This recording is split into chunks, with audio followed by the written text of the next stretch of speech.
Hi Floss Tube, it's Darren, Dizzy's teacher, and today we're going to do a stitch with me. So today I'm going to be working on my Janlin Northern Lights, which is the wolf one that I'm restarting.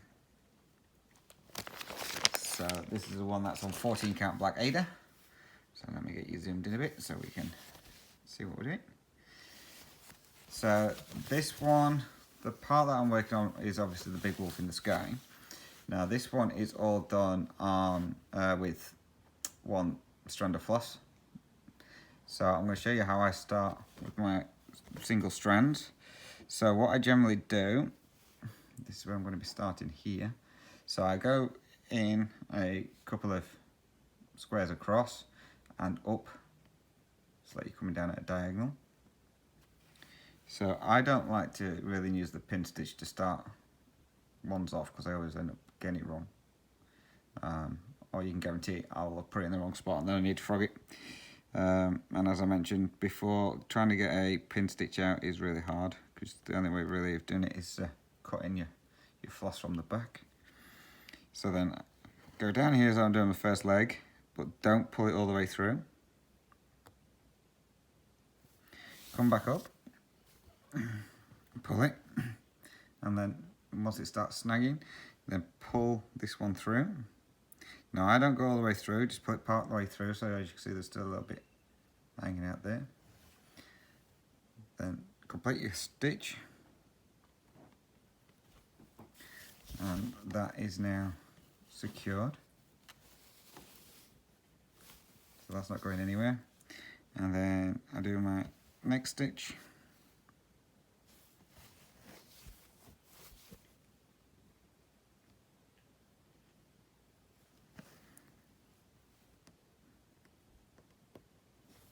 And then what I do is, once I've done that, because then I know it's tied in and secure, I scrape my needle across the back where the loose one is, and that disappears.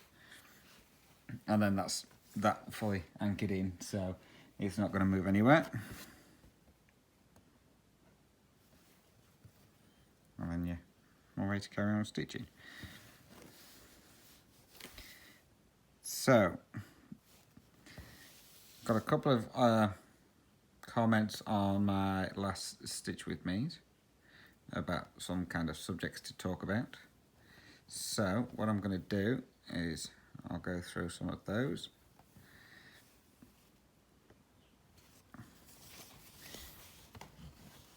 So then you can get to know a bit more about myself and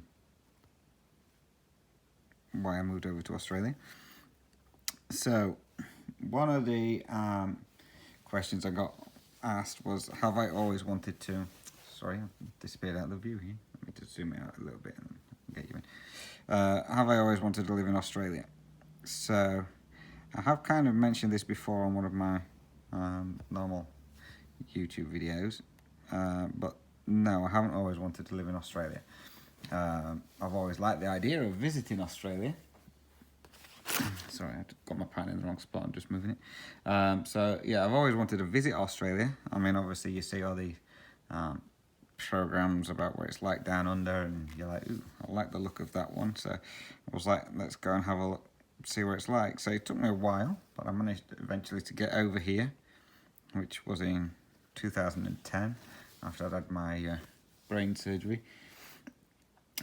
So I got here, and as I mentioned before, it was like their winter time, and like the temperature over here was still like 20 odd degrees. This is in Celsius. Now in the UK, that is generally like summertime.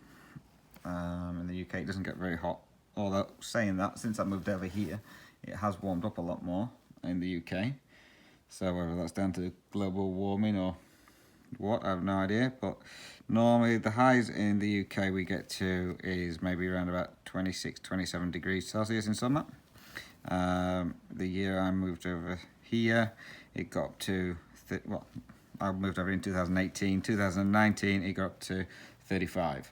So it's kind of warmed up a little bit over there.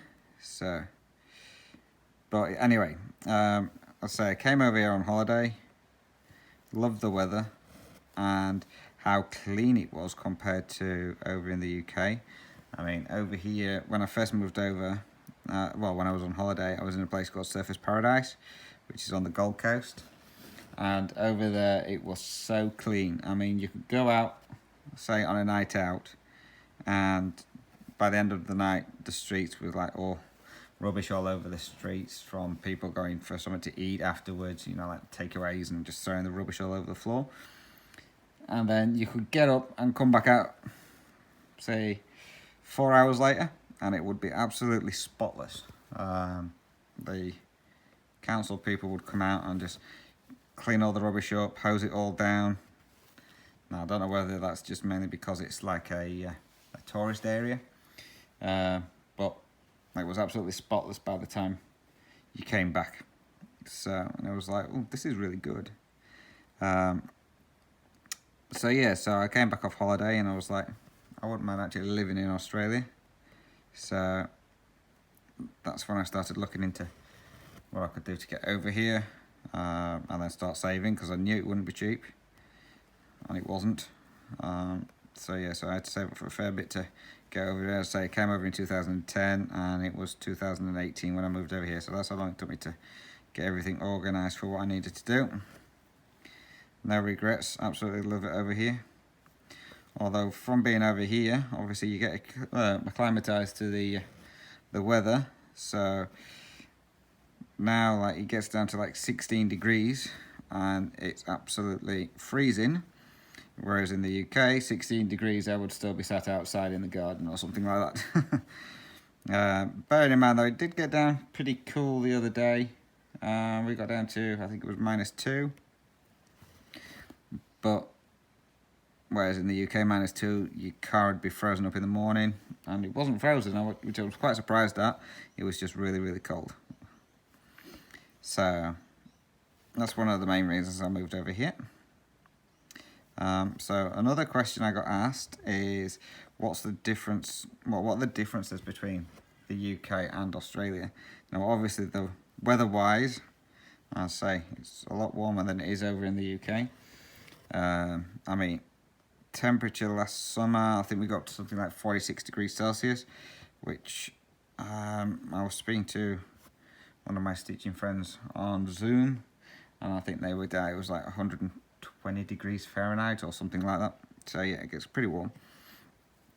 But I don't mind, as long as I can sleep at night. That's all I'm bothered about. It could be as hot as it wants during the day, as long as it's a lot cooler at night time so I can sleep, I'm happy. A lot of things are completely different over here to how they are in the UK. For example, like your healthcare. So in the UK, we pay national insurance on our wages. So basically what this is they take, I think it's about 2.5% or something like that of your wages each time you get paid. It's not a lot, so it's only maybe about £16 or something like that. And that covers you for all your hospital treatment. So if you have to go to hospital, you don't pay anything at all, as long as you're a UK citizen. But saying that, a lot of there are a lot of immigration people, well, immigrants if you like, over in the UK, and they still seem to get away with not having to pay for any medical stuff, although they're meant to. But I think because it's called the NHS over in the UK, it's a lot short-staffed, so they don't get a chance to chase them up to get money off them, so they get away with it. But theoretically, they should be paying a percentage of what their treatment is, but any like citizens or residents of the UK don't have to pay anything as long as they're paying their national insurance. Also as well, like going to, say, your dentist or anything like that, it's all subsidised, same as your prescriptions, because it's all part of your national insurance. So going to the dentist in the UK, you're probably looking, I don't know, maybe about, I think last time I went it was about £15 for a checkup, whatever that is in your currencies. So about £15 for your checkup. unless you needed any treatment, but the most you would probably pay would be about £50, and that's for like if you needed fill-ins or anything like that. Over in Australia, you're looking, if you can get into the public dental service over here, but you are on a waiting list for a long time to get in. So you have no choice but to go private. Now in order to go private, you are looking at, it's about $200. That's just to see the dentist for your first time and get, I think, your x-rays done as well. And then you have to pay for any work that you need on there. So for example, if you wanted a tooth extraction, I think that works out about $300 just to get a tooth pulled out. Something like that. I've not actually had to have it done, so it's not cheap. So yeah, I mean, over in Australia they have what's called Medicare, which all residents and citizens get. That means that you can go to certain places and not have to pay for any treatment, as long as they call it bulk billed. So it's got to be bulk billed in order for you to not pay anything, and it just comes off your Medicare card. If it's not bulk billed, then you may be able to claim it a little bit from your Medicare, but then you have to pay for anything else. Sorry, I've been stitching away and I don't even think you've been even seeing what I'm doing. Excuse me. So yeah, that's one of like the main differences over here compared to over in the UK. Now, also as well, they call things by silly names over in Australia compared to what you're used to in the UK.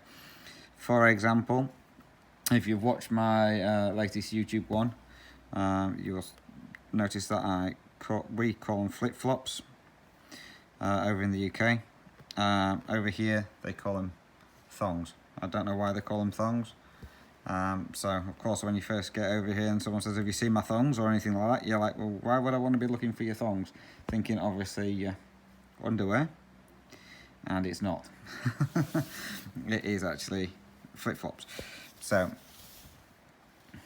yes, and then also as well, like where is it, yeah, you've got your, they call them pants, which is just like your any kind of like leggings kind of wear, like your shorts and stuff like that.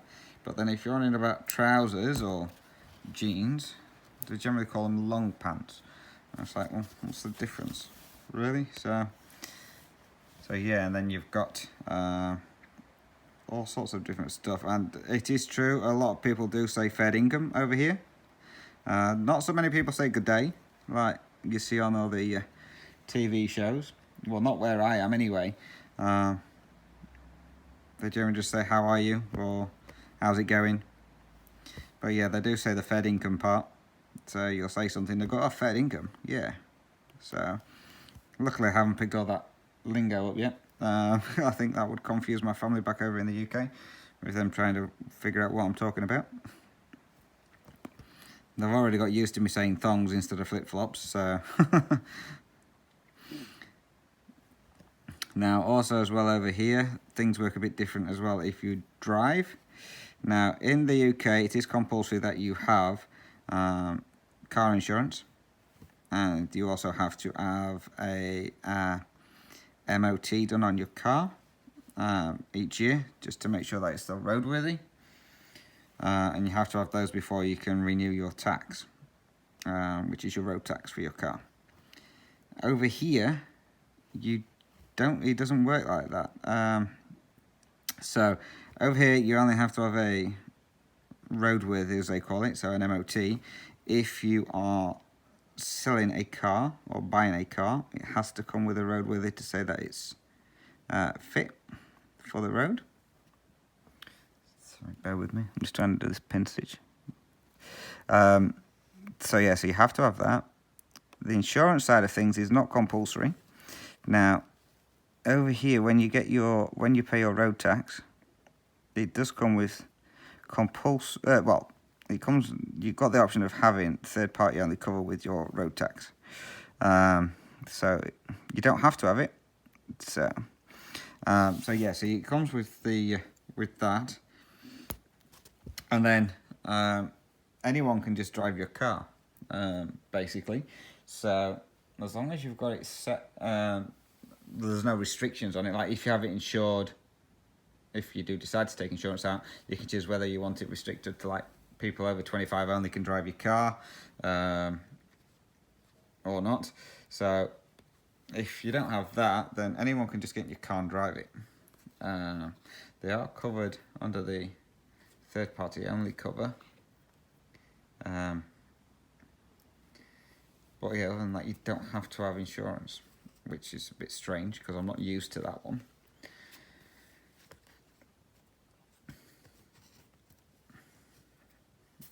I'm just trying to get my next floss, so I do apologise. So yeah, so it does work slightly different with regards to that. And then again, as I say, you can nominate drivers for your car if you do get insurance, or you can nominate to just have it like for set age limit. So obviously we've got the new car, so the new car on that has got a limit on there. We put that on for anyone over the age of 25. The car we've bought is it's classed as a sports car. It's the Mazda 3 Sports Hatch. So it is classed as a sports car. It is pretty nippy, to be fair. I didn't realise it was a sports car when I actually chose it. Just took it for a test drive, liked the car, checked out what fuel consumption it uses, and decided we're going to have it. So yeah, so we put restrictions on that one, and obviously that's insured. Now with this one, obviously because it's through finance, it does mean that we have to get it serviced every so many thousand miles or every 6 months. So I know for a fact that that car's going to last us for a while. So so what else is there over here? Obviously over in Australia as well, you do a lot of travelling in between towns. So whereas in the UK it was like if you want to go to the next town across, you jump in your car and it takes you, I don't know, maybe 20 minutes at the most. Over here you jump in the car, you want to go to the next town, it takes you like an hour. So yeah, so things take a lot longer to get to places over here than what they do in the UK, which I don't mind as long as you like driving. So, and in this case over here, you've got to get used to liking driving, or else it's pretty pointless, really. So, let's just get this thread started again. So again, I'll just show you how I start this. So, as you see, I went down this one here. Pull it till you've got a bit of a tail. Start your first leg of your stitch. Don't pull it all the way through. Come up as though you're going to do the next leg. Pull it till it gets tight. And just pull that through. Leave it a bit hanging out.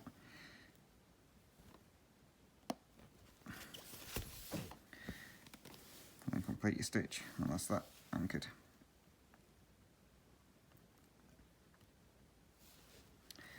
So, and also over in Australia as well, it's getting used to like their shops. Now in the UK, they have a couple of like big supermarkets.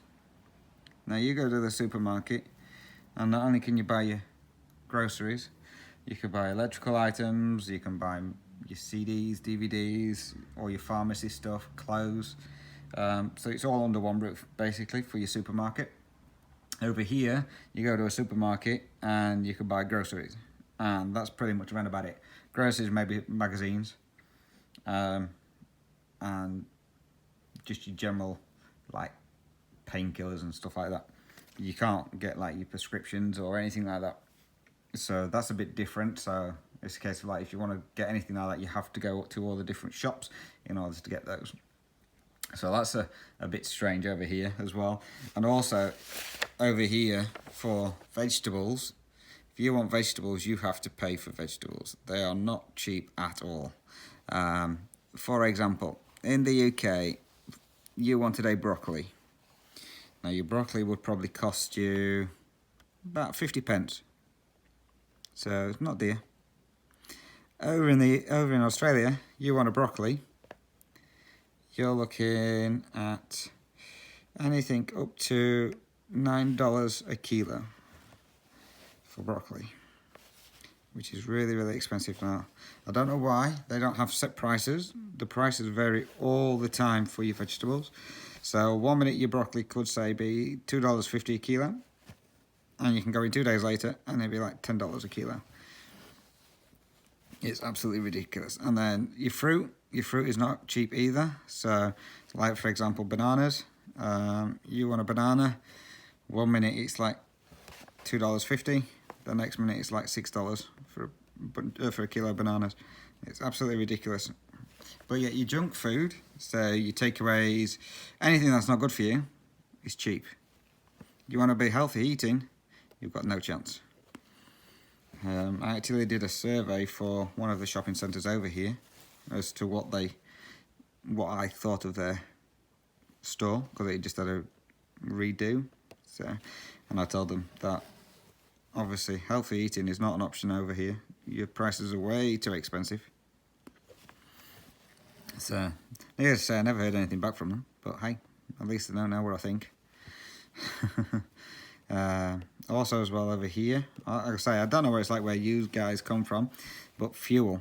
In the UK, if the fuel price, say maybe £1 over in the UK for a litre, and it will stay at that for a week, 2 weeks, and then it may change, and then it'll stay at that price again for a week to 2 weeks, maybe longer.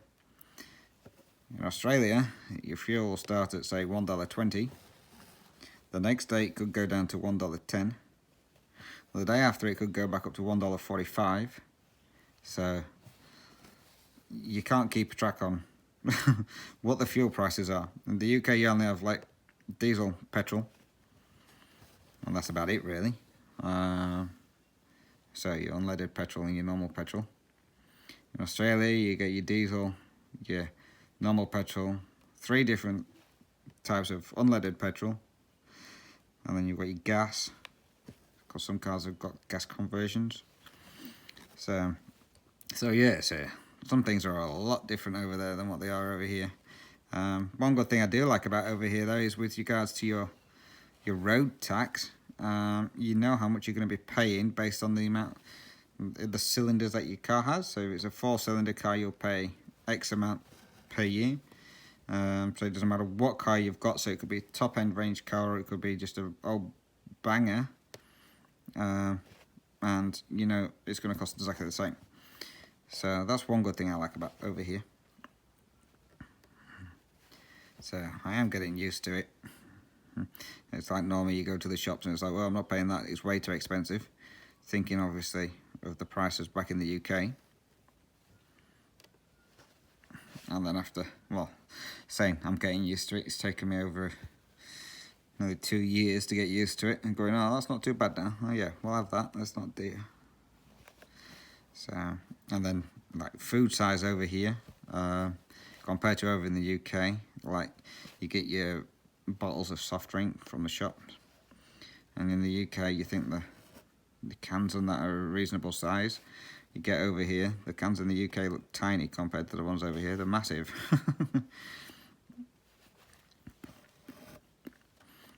But again, it's something you have to get used to.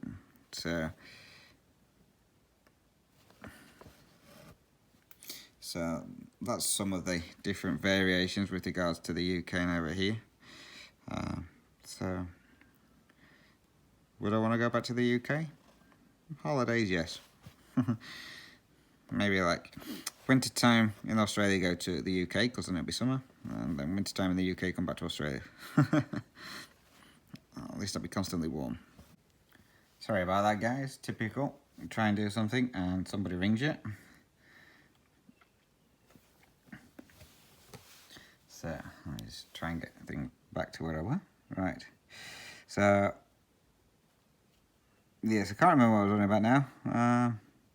So yeah, I think, oh yeah, that's it, the weather. So yeah, so it's definitely warmer over here, that's for sure. So luckily for me as well, over here, they drive on the same side of the road as they do in the UK. so that's easy for me. I don't have to worry about that. The only thing difference they do over here as well is you can only park on the side of the road of which you're travelling. So, for example, if you were, you have to, basically you have to park your car as if you were pulling out into traffic and going the same way as the traffic is. So you've got to do that, otherwise you can get booked for it. In the UK, you can park your car however you want to. It can be facing into the traffic you're going to, or facing into oncoming traffic. It doesn't make no difference. As long as you can pull away safely, they're not bothered how you park over there. So yeah, so that got a bit of getting used to. The amount of times I had to go back out and move the car because I had it facing the wrong way. So, and obviously over here they use kilometers per hour instead of miles per hour. So getting used to that. So you're going down the road and you look down at the speed and you're doing like 80 k's and you think, whoa, should I be going this fast? But when you transfer that back to like miles per hour, it's only like 50 miles per hour or something like that. So yeah, got a bit of used to getting that done as well. And also as well, they have a lot of I'm trying to think what you would call it, like merge lanes. So you'll go down a road and then there'll be signs coming up saying form one lane or something like that if it's a double road that you're going down. So, and then you've got a set amount of time to merge into the one lane. So the only kind of like merge lanes we have in the UK is on the motorways. When you're coming on and off the motorways. Oh yeah, over here as well, they don't call them motorways, they call them highways, which I think is kind of the same as in America. And also as well, like your crossings, for when you want to cross the roads. Over here, the crossing may go off, but the cars will still come at you. The cars are actually allowed to go through the crossings as long as it's clear. So you could be halfway across a crossing and a car will come behind you because it's clear for them to get past and they're not going to hit you, but they can still drive past. Even though you've got the flashing green man or whatever it is, they're still allowed to drive round. So yeah, that one was a bit of a shock the first time that happened. It's like, whoa, what's going off here? So yeah, so a couple of things you do have to get used to over here, but a lot of it really is like getting used to their currency compared to the ones that you're used to. So yeah, but I got there eventually, slowly. I'm gonna say it's taken me just over a year and a half, nearly 2 years to get used to it, but I'll get there. And also as well over here as well, if say for example like us with the car, you get finance, you can choose whether you want to pay your bills weekly or monthly, whereas I'm used to in the UK it's monthly. That's it. So yeah, getting used to that took some doing. So but we get there in the end. Now then, what else did I get asked? So another question I got asked was where I get my patterns from, my PDF patterns. So most of my patterns, as you know, come from Heaven and Earth Designs, because they're the kind of patterns I like to do, full coverage. Now there are other sites out there that do full coverage patterns. For example, Tilton Crafts, that's where I got the Big Cats one from. Now I use Pattern Keeper. So fantastic app. If you've not used it, I highly recommend you use that one. So I use Pattern Keeper for doing my cross stitch. So on there is a Facebook page called Stitching with Pattern Keeper. Now in there is in one of the files, it tells you what designers are compatible with Pattern Keeper. So there are a fair few which are already fully up and running, like Scarlet Quince, obviously Hay, Tilton Craft, and there are a couple of others. So it tells you ones that are up and running. They are working on several more, but obviously because of what's going off at the moment, the lady who created Pattern Keeper doesn't want to do any updates because she doesn't want it to affect the fact that people are in lockdowns and they may want to be doing their stitching. So she's not updated it as for a while now with any new designers because she doesn't want to affect people's stitching, which I think is good. But obviously, I know there are a fair few people out there who want more designers in it. Sorry, I'm just counting.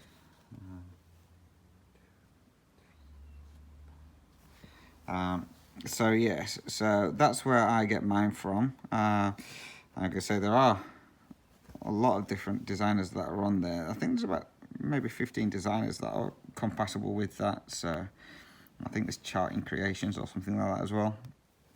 So some of them you can actually get in to Pattern Keeper. It just means that it may not work 100% correctly, or you may have to type in what threads you're going to be using so that it knows what colour to associate with what symbol. It doesn't input back stitching, so if you've got any charts that have got back stitching on it, then it won't show you the back stitching on there. So you have to go back to looking at the full PDF chart or paper copy, depending on what you're working from on that one. So that's that. The next one I got asked is obviously someone wanted to get a bit know more about me, like what my favourite movies are. So my favourite movie of all time is Avatar. I won't lie. I think that's absolutely fantastic, especially watching it in 3D. So I've got a 3D TV. So yeah, the number of times you'll see me sat there with my glasses on watching it. I must have watched it about 80 times, maybe more. So I do like that one. I do like a fair few different kind of movies. I like my action movies. So you've got your things like Transformers. Their franchise is really good. And then you've got like your Fast and Furious. Those ones were alright until they got to about number 7 or 8 after Paul Walker died. And then they just kind of got a bit ridiculous. The latest one was funny, the Hobbs and Shaw one, but yeah, it had nothing to do with like Fast and Furious stuff. So, but it was alright. I've watched it a couple of times, but it's not one of my favourites. One of my favourite movies from when I was younger was A Christmas Carol with Albert Finney. So I don't know if you know this one. This is the one that has the singing in it. So that one I really like. So my twin brother, it took him nearly a year to actually find that movie on DVD for me, because every time it was on at Christmas time, I always missed it because I would have been working 9 out of 10 times. So he actually went searching for it for me, and yeah, it took him nearly a year to find it, but he actually managed to get me the DVD. So, but yeah, I gotta say, I don't mind a fair bit of those horror films. I'm not a big horror film person. I will watch them if needs be. I've seen 1 or 2 with the Saw franchise, but they're not one that I go out my way to watch. Comedies, I love comedies, so as long as it's a good comedy. A lot of these ones nowadays, they say it's a comedy, you sit watching it and you're like, well, this is boring. So there we go. Kind of TV shows do I like? To be fair, I don't watch much TV now since I've moved over to Australia. Mainly because their TV over here is absolutely shocking.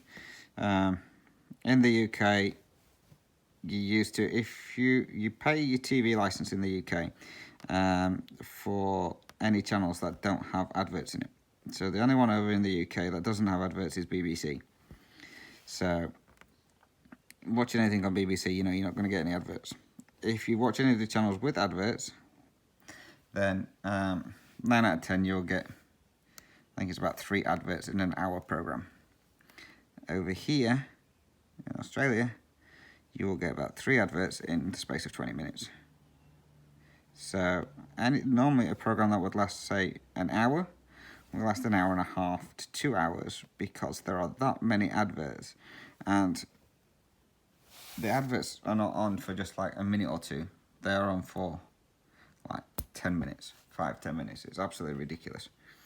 So I kind of like fell out of watching TV because it just got so pathetic over here. You just get into something and then you've got another advert, and then you get into something again and then you've got another advert. So I kind of stopped watching TV really. Over in the UK though, when I was watching TV, it would be stuff like NCIS, Supernatural. I used to love watching Supernatural. Grey's Anatomy, that kind of stuff. So I love like watching documentaries as well. So like David Attenborough stuff, like Big Blue Planet. They were really good. Also got asked what kind of music I listen to. Music wise, I listen to, it's generally pop music, I would say. Growing up, it was all like Roxette, if you remember them. So it was like Roxette, Bon Jovi, then there was like Guns N' Roses. I wasn't really a big Guns N' Roses fan, or Def Leppard fan, but I did like a couple of their songs. So I did used to listen to bits of those, but mainly it would have been just mainly chart music. So, yeah, so, but I say I do like a fair bit of different kind of music, so I'm not one that'll, you put like classical on or whatever. I'm not one of these who'll go, oh, God, not this kind of rubbish. I will sit and listen to it for a bit, but once I've had enough, I'll turn it off or walk off, depending whether I'm at my house or somebody else's house. So yeah, but normally it's just kind of like pop or chart music that I listen to nowadays. I'm getting on a bit. I ain't got time for all this head banging stuff. So right, so that's that part. So that's about it from all the questions that I got asked. So the only other ones I say is ones that I brought up in my normal floss tube. So what I will do actually is, because I didn't do this on the floss tube, I'll show you what the back of my stitching looks like. So this is the back of this pattern. So I'll try and keep it as neat as I can.